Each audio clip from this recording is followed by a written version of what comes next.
Somewhere in a lab beneath Switzerland, scientists create the most dangerous substance in the universe, one invisible spark at a time. A single gram of it could vaporize a city, not in fire, but in light.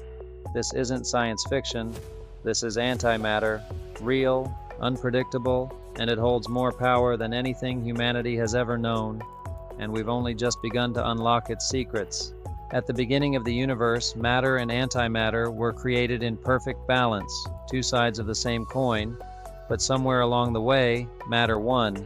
You, me, everything we see, that's matter. But antimatter, it's the ghost of what could have been. When the two meet, they don't explode, they cease to exist, and the energy released, enough to power entire cities, or erase them. Let's be honest, we're losing the energy war. Fossil fuels are toxic. Solar and wind are clean, but inconsistent. Fusion is always just a few decades away. And yet, buried in academic papers and billion-dollar labs, antimatter quietly exists, offering more energy per gram than anything else we've discovered. But there's a reason it's not in your power grid, yet. When a proton meets its antiparticle, a positron, the result isn't just energy, it's total annihilation. The mass disappears, converted entirely into gamma radiation. Nothing left, nothing wasted. This is energy in its purest, most terrifying form. It's the kind of power stars are made of, and maybe what civilizations far older than ours already learned to master. Creating antimatter is like trying to build fire from starlight. We do it in particle accelerators like CERN, smashing protons together at near light speed. What we get is a handful of antiprotons, produced in billionths of a second, costing hundreds of millions of dollars, all to produce what amounts to the tiniest breath of the universe's forgotten half. Let's say you actually make some antimatter. What then? You can't just store it in a tank. The moment it touches matter, any matter, it annihilates.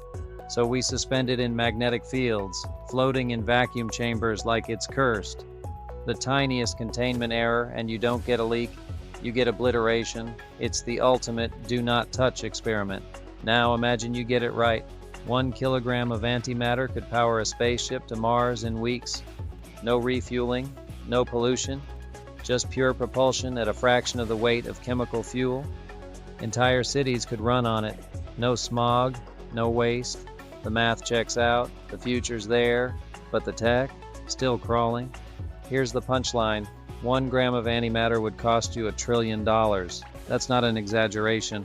That's the actual estimate from NASA and CERN. Not to mention, we've only ever produced a few nanograms, ever. Enough to light a bulb for a few seconds. We're miles from scaling, closer than we've ever been. And yet, why are governments still funding it? Why are defense agencies quietly investing in antimatter research? Could it be more than just an energy source? Some believe antimatter weapons are theoretically possible, devices with no radioactive fallout, just complete erasure.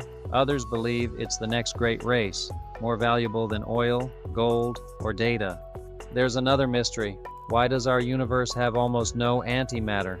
If it was created in equal parts, where did it all go? Did something destroy it?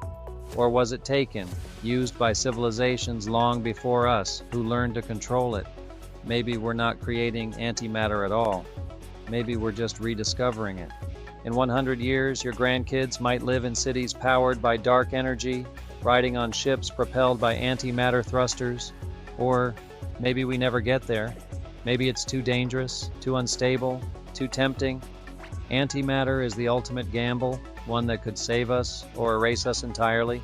So, is antimatter the breakthrough that launches us into a new era, or the spark that lights our own extinction? Let me know what you think in the comments below. And if you thought this was wild, wait until you hear about time crystals, a form of matter that breaks the laws of physics and time itself.